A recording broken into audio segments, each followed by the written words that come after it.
Lezigezi indaba zo-1KZN TV uyifundela usamngeliswa kaNqulunga ngiyakubingelela mbukeli nazi-ke ihamba phambili osukwini lanamhlanje.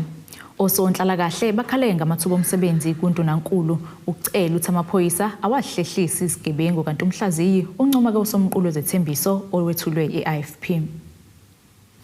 Osonhlalakahle kabahlezi emakhaya bangeneleke emgwaqweni bamasha bekhala ngokugqoza kwamathuba emisebenzi esifundazweni KwaZulu-Natal. Laba-ke bamashe besuka enhla nedolobha uMgungundlovu belibangise ehhovisi likaNdunankulu lapho bebehambise khona-ke uhlu lwezikhalazo zabo. Le mashi-ke ilama leyo abayenza labo sonhlalakahle ngesikhathi-ke bemashele emahhovisi likaNgqongqoshe wezokuthuthukiswa komphakathi noNhlanhla-Khoza. Osonhlalakahle abangasebenzi badlulise izikhalazo zabo ehhovisi likaNdunankulu KwaZulu-Natal bekhala ngokuthi abanakiwe. Laba badele ilanga belikhipha umkhovetsheni bamasha abanye bedlube imjiva yabo yokuthesa iziqu. Inhloso yethu bekuthi sinikeze upremier wethu i-memorandum yethu. Isizathu besenza ukuthi sikhethe upremier it's because bese sizamile kaShodi kaningana. So sase siyabona ukuthi since sikule province sisanayo option yokuthi sixhumane nopremier mhlambe kube yena okwazi ukulalela izikhalo zethu. Bathi bukhulu ubunzima bokuhlala emakhaya. Bukhulu kakhulu ubunzima esibhekene nako bongaqasheki because iningi lethu sigraduate sibancane sila go 20 something years but njengamanje imost yethu si over 35 and sesilabantu abama citizens abukeke ngathi awekho important kule country so beyingabi khona ipost ephumayo ukuthi kufunakala ama social worker bekuvele kufonelwe wena kuthiwa ngoba idatabase yethu lapha ya emayors wonke DSD fonelwe la ba check ku database bathi wena uqede ngonyaka ka 2000 and bani mhlambe before then abanye wozohamba yosebenza endaweni ethile bekuyinto kanjalo. So this time bagcina ukuyenza leyo nto ngo2013. So since bagcina ukuyenza ngo2013 mostly futhi bagcina kulabantu abafandwe uDSD okwasalelela from there ukuthi kube khona abantu abaqashwayo from laba abazifandile nabafandwe uNSFAS. uMadondo uthi kunemali ebalela ku500 wamarandi eyimpoqo okumele bayikhokhe njalo ngonyaka ukuze bezogcina izitifiketi zabo zobusonhlalakahle. Bese sikucelileke nga previous years khona I mean last year nje kakhulukazi kasikade siyocela ukuthi at least abasicreatele lento ukuthi size sikhokhe mhlazana siqashiwe noma mhlambe kube khona something esokwazi ukuapply ngayo ukuze singeze ukhokha njalo because asinayo imali yokukhokha. Uma ungabala lo 9 years engimshoyo noma u10 years omunye shuthi usenemali engakanani aseyikhokhe kaCouncillor but yena akanamali himself noma herself. So into yethu ilapho namanje sisahlezi sikhala ngayo ukuthi basenzelileke le form ekufanele sigcwalise ukuthi singakhokhi but still ibhala ukuthi I'm not registered to practice. So useless kuthina isizi because uzogcwalisa le form ba approve ukuthi ungakhokhi egcineni kosuku awukwazi ukuapply futhi ngoba you not registered to practice. Owamkele uhlu lezikhalazo ehhovisi likaNdunankulu uthembise ukuzidlulisa namhlanje. Ngizoyamukela imemorandum okwamakhona kuyitolika. Ukuyamukela nje obinjalo ebese ilala kulona futhi office lika premier ebese bayayixoxa ke njengebantu abangithumile. Ngithatha ngokuthi ke abanimele bazoqhubeka baxhumane nawe uNdunankulu ngoba izolala kuyena namhlanje memorandum kodwa mina ngizo acknowledge ukuthi ngifikile ngazoyithatha njengoba injalo.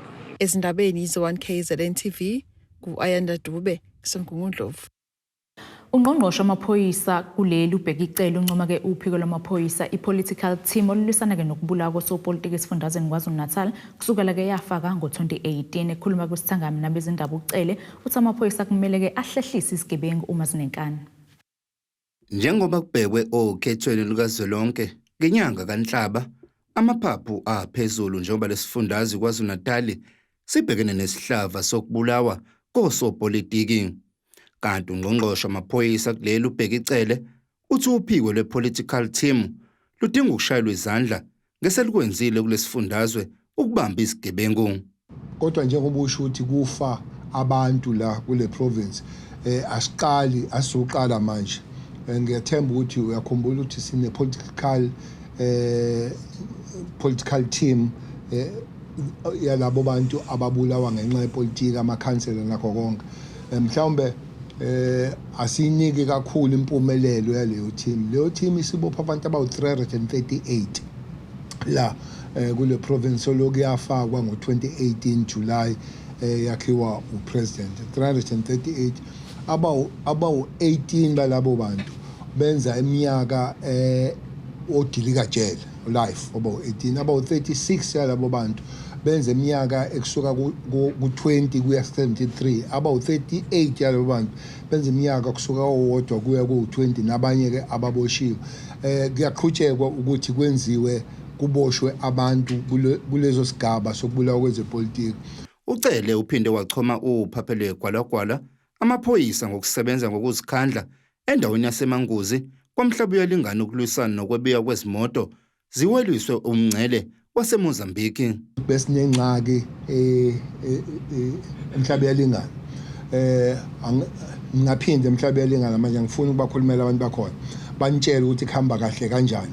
Izigebengu bayibuthile ezinye bayiginqa izigebengu zizama ukuginqa amaphoyisa aphendula sizoqhubeka kusetshenzwe kanjalo. Nalama team ezala siyethemba nabo ukuthi azoba nesiqi, they have impact njengalama team esiwabalayo ukuthi mayithunyelwa lezo ndawo kufike kulunge. Siyethemba neyala zothi mayithunyelwa qhubeka kwandiswa izinto zokusebenza imali abantu isimo sibe ngcono kakhulu. Kanti Ucele uphinde waveza ukuthi amaphoyisa kumele azihlehlise izigebengu uma zingafuni ukuhlehla ukuze lelizwe lingabuswa izigebengu. Izigebengu maze sibona zizothi ungenwa amanzi emadolweni zithi ukuhlehla kodwa ke maze ngahlehli kuzofuna zihlehliswe. Umsebenzi wamaphoyisa lo ukuthi maze ngafuni ukuyihlehlela zihlehliswe izigebengu. Asikwazi ukuthi sibusizwe nezigebengu. We can't co-govern with criminality. Ezindabeni ze-1KZN TV kubika uThabani Maphumulo eRichards Bay. Likhombise ukuzimisela ngokubuyisa kwesifundazwe saKwaZulu-Natal ngaphansi kwalo iqembu le-IFP. Lokhu kuvezwe komhlazi wezepolitiki eNyuvesi yaseMpumalanga uKhaya Vilakazi kulandela ukuba ke leli qembu lisengatheke umcimbi kuthola kosomqulu walo wezethembiso eThekwini njengoba ke ethi ke okuqukethwe kulo somqulu kukhombisa ukuthi ke leli qembu limele ke ekubekeni phambili abantu bakuleli ukuba ke bahlomule ukudlula bokufika.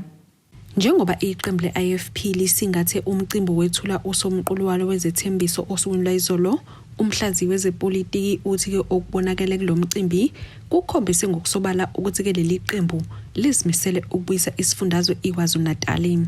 I-manifesto launch yayo i-IFP yayizolo kade kuyi-event enkulu ekade kubonakala ukuthi i-official opposition KwaZulu-Natal yona i-IFP and bazimisele ngokuthi basibuyisele isifundazwe kuyona i-IFP. So khumbula inqumo nethembiso umongameli wayo i-IFP uvele enkosini Hlehlise ubeke kusobala ukubaleka kwamathuba omsebenzi akumele avuleleke at a very low level kwama-South Africans kuphela. Izinkumbi zamalunga leli qembu abuthane emabhida ukuyothamela umengameli waleli qembu ehlahla usomqulu wabo ongamaphuzu ayi-13.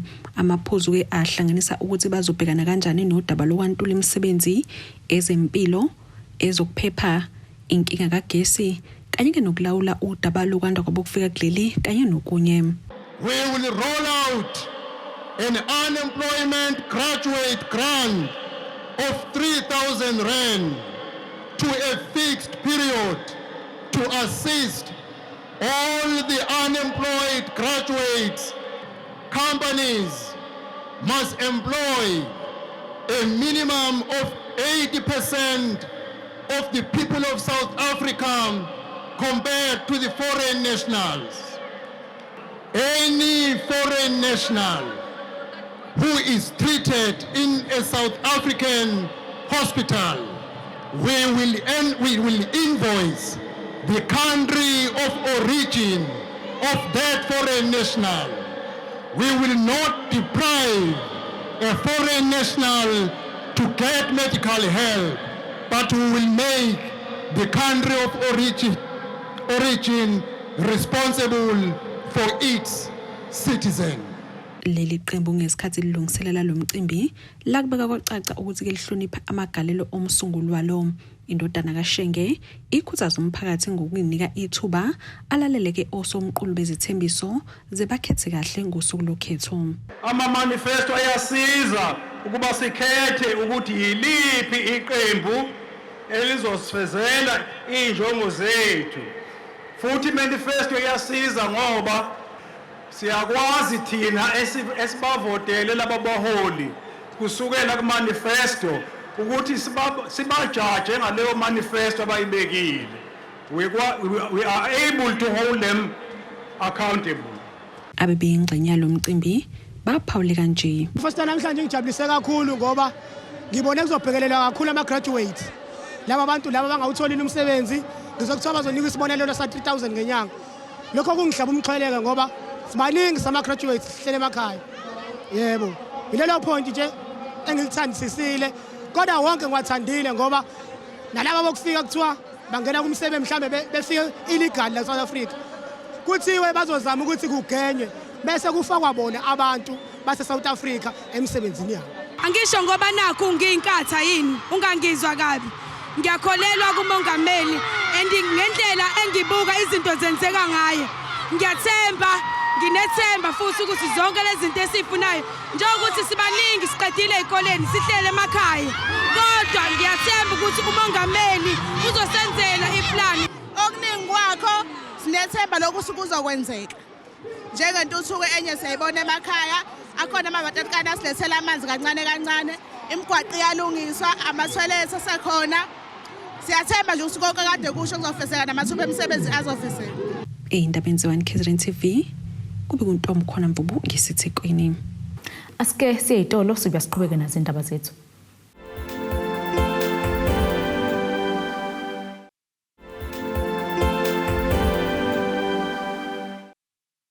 Asikwamukele mbukelo sabukela indaba ze1 KZN TV nazike kuyihloko ehamba phambili osukwini namhlanje. Osonhlalakahle bakhale ngamathuba omsebenzi kundunankulu Ucele Uthi Amaphoyisa awahlehlise Izigebengu kanti umhlaziyi uncoma ke usomqulu wezethembiso owethulwe eIFP. Seluhlonziwe ke usuku okulindele kuba kubanjwe ngalo umjaho oqanjwe ngalowo bengundunankulu kaZulu kanye nomsunguli weqembu leIFP inkosi Mangosuthu Buthelezi. Umjaho walonyaka uzobe unyukela njengoba uzosuka eDandi ulibangise enquthu kanti ke kuqoqozelwa abesifazane ukube babambe iqhaza njengoba ke begqoza lokhu kuvele esithangamini nabezindaba lapho ke bekwethula ngokusemthethweni umjaho walonyaka kanti ke lesithangame besithanyelwe ke inkosi kaButhelezi uZuzifa. Ukugqoza kokuphumelela kwabagijimi bakuleli abadla umhlanganiso emqhudelwaneni wezokusubatha oqanjwe ngobengundunankulu kaZulu inkosi Mangosuthu Buthelezi sekholele ekutheni ke abasunguli balomqhudelwano bafise ukusungula ezinye izinhlelo ukukhuthaza abakuleli. Thina abalapha ekhaya asivamisile ukuwina sithathu number 1. Abathathu number 1 ababuya kwiSADC nababuya khona ke Africa. Ngoba phela sibona ukuthi lomjaho edlule obuye eZimbabwe ulokho ewine nababuya le ngehla emazweni lawa ngehla ko Kenya bawina. Kusho ukuthi ke kusafika sikhuphula amasoko nje sizwile inkosi ikhuluma nabahloniphekile bekhuluma imeya ukuthi fake lemjaho lomncane 5 kilometers no 10 kilometers sithi ukukhuphula imali senze ukuthi laba abagijimela bangaphakathi bahlomule nabo. Namuhla umasipala waseMzinyathi wethule ngokusemthethweni usuku okulindeleke kubanjwe ngalo lomqhudelwano waminyaka yonke kanti usuneminyaka emine ubanjwa. Umqhudelwano wanyaka uzobe usuka eDandi uphelele enquthu kanti imiklomelo yabazophumelela iyaqhubeka nokuba mihle kwazise ozodla umhlanganiso uzohamba nesamba sika 100,000 njengoba ingomhla ka5 kuMay ku2024 izobe last comrades qualifier kuzobe koyokugcina ukuthi abantu bakwazi ukuzibekisela ithikithi lokuyogijima kwi-Comrades Marathon. Eminyakeni eminingi edlulile ku-Athletics South Africa sathatha isinqumo sokuthi imiklomelo ayilingane kwabesilisa nabesifazane. Previously abesifazane yayiphansi imiklomelo zokhumbula ukuthi ku-Comrades Marathon kuthe noma seyiqala isingena imiklomelo kanti ingeke imiklomelo bekonyeliswa kuphela abayisihlanu abesifazane babe yishumi abesilisa. Kodwa thola ukuthi ke manje ibekiweke imiklomelo iyalingana igcina ibuyela back emumva ebank yabesifazane ngobani kushode bona imali ebibekiwe. Ngaphandle kokudala amathuba omsebenzi kubantu abakhele umasipala baseduzane nalapha, lo mqhudelwano uphinde uqhubuzele ukuzivocavoca njengoba ke imithathu emqhudelwano isiyonke, kanti futhi uphinde ke ulungiselele abagijimi ukuba yingxenye ke ye-Comrades Marathon. Indodana kaShenge ithe uShenge ube uthakasela lo mqhudelwano njengoba ke ubehlale eyifikela mathupha adela amakhaza asekuseni ukuzoqhumisa esibhamu. You know, if it does not uplift the communities, make a difference in terms of the communities, then he was also not going to be able to consider it. Now, when we're looking at this marathon, Mbomvu, I think we know and he's been keeping on checking on it year in, year out. Masbuela na Njalo, Uthi, how much difference has it made? And I think it was wonderful that the marathon, the Prince Mangosuthu marathon, has really ticked all the boxes in terms of these three things which are important to him. So really, lezo zinto zontathu noma ayeka. Why careful kakhulu was very careful that his name is not put on something that is not going to make a difference or an impact or end up dragging his name in the mud. Ezindabeni ze-1KZN TV, kubukuntu omkhona Mvubu ngesethekwini. Amaqembu ezepolitiki ngaphansi kwesifunda amajuba athi kuyakulungela ukuba yingxenye yokhetho lokuchibiyela emawadini amathatha ngaphansi kwamasipala eNewcastle. Iziko lezindaba lihambele lamawadi lixoxisana nomphakathi wazwakalisa ukukhala ngendle egeleza emgwaqweni ukungabikho kwezindlu zangasese kanye nokunye. Imigwaqo engekho esimeni, izindlu zangasese zemgodi kungezinye zezinto ezibonakala isasalele emumva kwezinye zezindawo ezingaphansi kamasipala eNewcastle. Sizofisa ukuba njengeqembu le-EFF sifake inhleso ukuthi iyadingeka i-forensic investigation in this municipality ngoba imigwaqo ayikho esimeni, kepha imali ihlala iphuma mihla namalanga ukuba ziyosiza zisebenza ukunikeza abantu service delivery. Siyazi ukuthi kuseney'ndawo nangalesi sikhathi samanje abantu bakithi basayikhulula ema-toilet esiwabiza ngama-pit latrines phecelezi. Kepha sithi sesinohulumeni omusha eNewcastle municipality. Siyazi ukuthi lezi ndawo ezifana nako-Blabush, ey'ndaweni ezifana nako-H39 namhlanje abantu abayitholi intuthuko. Abantu abanawo ama-toilet esingazi ukuthi asezingeni lokuthi uzonikeza umuntu isidima.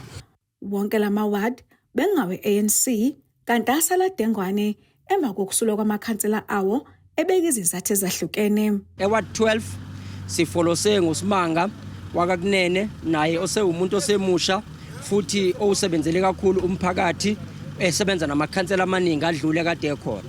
Eward 23 sifolose bonokwazi wakamdakane usisi naye imbokodo usebenzele kakhulu umphakathi wakade esebenze enhlakeni eziningi zomphakathi kubalwa nama ward committee. So siyathemba ukuthi kuwo wonke lama ward amathathu iANC izokwenza kahle ngoba lama ward kungama ward eANC futhi siyaqinisekisa ukuthi umphakathi sesixoxisene nawo ukuthi uqhubeke nokuthemba iANC ukuthi ama ward abuyele kuKhongolose. IFP iphethe ngokubambisana neqembu Team Sugar SA kanye namanye amaqembu. Kunamahebeza bethi kungase kube nezinguquko emva kwalezi inketho izoba ngoLwesithathu. IFP ithi umshado wabo namanye amaqembu usazinzile. Umshado wethu neTeam Sugar, DA, Action SA, ATM, PE, NFP, Freedom Front ukahle kakhulu. Kodwa uyalazi ukuthi abakuthi into nayinhle kuba khona abafuna ukufaka unyawo ledata base bezama ukudidaka abantu ukuthi hayi umshado wethu namanye ama-political parties hayi awumnandi akho stable, but uyowazi msakazi ukuthi isukela kuphi leyo nto, isukela kuleya nkulumo yenziwa uMalema. Niyamazi kuMalema ukuthi uyathanda ukukhuluma izinto ezingekho, engazange axoxisane naye lo muntu okudeputy mayor wethu okupresident weTeam Sugar ukuthi cha sisicela uwenze ukwathi wavela wakhuluma nje emsakazweni wakhuluma into ayikhuluma, so ke yabadida abantu even nama followers phansi. Lo masipala wakhiwe izihlalo ezingu-67, iIFP inezingu-19, ilandele ANC ngezingu-18, iEFF yona ina-8 bese kuthi Team Sugar ibe na-7, ilandele iDA ngezinhlanu. Ukhetho luzoba ngoLwesithathu kuwa 12, u19 kanye no23. Kodwa Hosbisi wezindaba ze1KZN TV kuChannel 261 ngiseNewcastle. Uveleke kafushane enkantolo kaMantshi asemzumba wesilisa osola ngokubulala uThemba Ndlanzi owavukelwa ke iqulu labantu nyakenye ngozibandlela behlola ke isimo emphakathini labashaya labagwaza. uNdlanzi wayeyilungu lesigungu esula nobugebengu emthwalumo ogunyaseningizimi nesifundazwe KwaZulu-Natal kanti uVusikhowa oyilunga lesigungu uthi ke abazimisele ukubona osola ngokubulala leli ilungu ededelwa kodwa ke akathola isigwebo esimfanele. Ubingelele imantshi kwinkantolo yasemzumbe owesilisa osolwa ngokubulala ilungu lesigungu esilwa nobugebengu emthwalume nyakenye uThemba Ndlanzi. Leli lungu namanye babekade behlola isimo emphakathini base bevukelwa iqulu labantu labashaya labagwaza. uNdlanzi wasale enkundleni. Elinye ilungu elalikhona ngelanga lesigameko lithi lesigameko sabashiya behlukumezeke kakhulu. Ngizosupporta kakhulu abafowethu abagada umphakathi nomndeni wakaNdlanzi ngenxa yokubulawa kwabasahanjelwa babuNdlanzi ngoDisemba. Asikaze siyithola impendulo eyona lokho icala lakhe lihlehla. Isifiso sami noma isifiso sethu ukuthi umbulali kababuNdlanzi simbone ebangaphakathi. Asifisi ukuba naye ngaphandle ngesimanga sokuthi wasihlukumeza thina nathi siyimalungu omphakathi sisonkana. Iqhuba uthi ngelanga lesigameko azange bathola ukuvikelwa amaphoyisa. Sasihamba nje njengabantu abavikela umphakathi sanika imvumo ukuthi sihambe noma ikuphi njengabavikeli bomphakathi. But kwayibhodlela itshe iyona yonke into ongayicabanga isikhathi. Okwangihlukumeza kakhulu angizange ngibone ngisho lilodwa iphoyisa. Emuva kwalokho ngingalibonanga iphoyisa kodwa amaphoyisa ayeza kuthina azosihlukumeza athatha izikhali zethu ekubeni thina sibulawele ilunga lethu. Lokho kwangihlukumeza namanje akeze kungiphumula ingakho ngithi iphoyisa mina ngilifuni mina. Elinye ilunga lalesigungu lithi kuyabakhathaza ukuthi bathole ukuhlukumezeka okungaka ekubeni bawuhlako lwakhethwa yiwona amaphoyisa. Ukuhlukumezeka esikuhlukumezekayo kuyasimangaza ngoba si-structure esemthethweni ngokwazi kwethu ngoba silonjwe amaphoyisa wona lawa asehibhadini kodwa izenzo zawo azihambisani nokubambisana nathi. Mhlawumbe ke banale agenda yabo esingayazi thina mhlawumbe nomphakathi ongayazi. Okubi nokubuhlungu ngesikhathi kushaya abafowethu lapha eMfazazana. In the same week kwasuka omunye umphathi wamaphoyisa ohamba yokwenza umhlangano nabasemfazazana ukuthi wayeyothini ke kubona uyena ungachaza mhlawumbe masingathola ithuba lokukhuluma naye. Kodwa kulabo abantu abavelelwe isiga sokubukufelwa imember yeforum akaze asibize. Uthi ufisa umthetho uthatha indawo yawo ngaleli cala. Inkantolo bengafisa yenza ijustice. Ingavoni side. Leli cala libe selihlehlela umhlazi 13 kwephezulu. Lo mbiko benwethulelo uZamando Ucele wezindaba ze1KZN TV ngisenkantolo eMzumbe. Iqembu lezepolitiki lamakholwa e-African Christian Democratic Party ACDP nayo ke yethula somqulu wezethembiso njengoba kubheke ukhetheni lukazwelonke ngenyanga kaNhlaba. Umengameli waleli qembu umfundisi Kenneth Meshu uthi ke sekupheleka iminyaka engamashumi-30 la kuleli lazo zinkululeko sokuyisikhathi ke soshintsha ngoba iqembu elibusayo libonakala ke lihluleka ukugcina izethembiso. Izinkulungwane zamalunga eqembu lamakholwa ACDP zibuthane endawonye eNazareth eGoli kumcimbi wokwethulwa kwesomqulu wezethembiso zaleli iqembu njengoba kubhekwe okhethweni lukazwelonke ngenyanga kaNhlaba. Umengameli waleli iqembu umfundisi uKenneth Mesho uthi sekuphela iminyaka engamashumi-30 la kuleli lazo zintando yeningi kodwa namanje iqembu elibusayo lisafuna ukunikwa ithuba nokukhombisa ngokusobala ukuthi selehlulekile ukubusa lelizwe. Umesho ugcizelele ngokuthi luyadingeka ushintsho kuleli. We want proper service delivery. We are tired of seeing protests, tires being burned in the streets because people are not getting service. The past 30 years, since the dawn of South African democracy, there have been many promises of a free and brighter future for all. However, this has not happened and is not happening. Over the years, we heard the ruling party say, give us another chance. And we are here to say 30 years is too long. We now want change.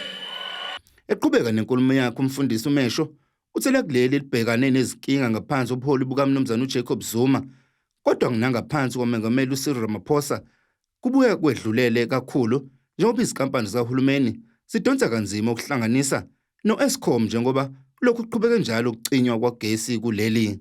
After a decade of state capture and corruption under the Zuma administration that saw our state-owned companies like Eskom and Transnet, SAA looted and plundered, and our state institutions such as SARS, the Hawks, the NPA, and others, we all hoped for a new dawn under the Ramaphosa administration. Yet sadly, we have gone from bad to worse over the past 5 years. We were given vain hope. We hoped that things were going to change. Things did not change. Last night, as I prepared myself for this morning, the lights went off. It is fashionable for Eskom to switch off the lights while you are busy. Kanti besethembisa abantu bakuleli ukuthi bazoletha ushintsho kuleli nakwezomnotho njengoba ulokhu uqhubeka njalo umnotho wakuleli nokuzika. The ACDP, to help the economy to recover, will create an enabling environment through guaranteed security, infrastructure development, a professional public service, good education, and vocational training relevant to global trends and technological advances. We also will focus on the country's competitive advantages, including its mining and natural resources. Ezindabeni on KZN TV, kubika uThabani Maphumulo, eRichards Bay. Asiphinde futhi seyitolo sibe siqhubeke nazo indaba zethu.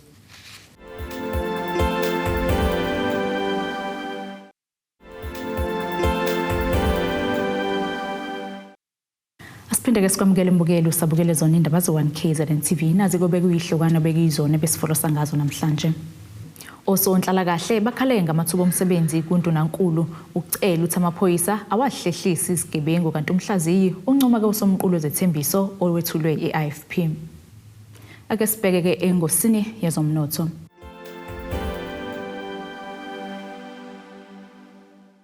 Irandi lakuleli lu 18.74 emaqhathaniswa nedola semelika libo 20.51 emaqhathaniswa neeuro libo 24.08 emaqhathaniswa nopondo waseBrithani igolide lona $2,179.71 ounce kuthi wolo ngahluziwe wona $82.08 umphongolo. Ake sibheke ke engosini yezemidlalo. Kaizer Chiefs ingase ke ibhekane nolaka lwePremier Soccer League PSL emva kokuba abalandeli baleli iqembu bejikeleke izinto enkundleni FNB Stadium ngenkathi ke beguqiswa iOrlando Pirates ngo-3-2 kusizeke amaphoyisa ukuvikela abadlali sebephuma enkundleni njengoba abalandeli bebejikela bebhekise kubona. Lasikisimo sezulu esingalindeleka.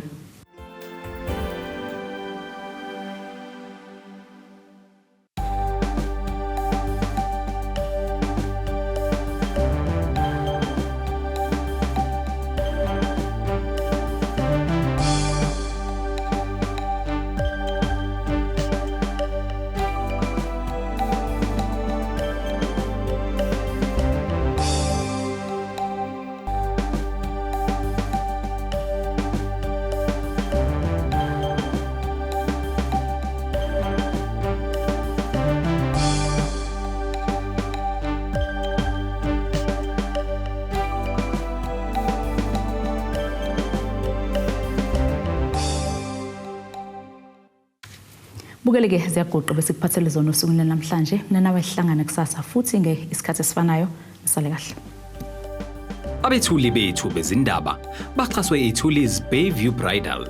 Ungabashayela kulezi zinombolo ezivelile.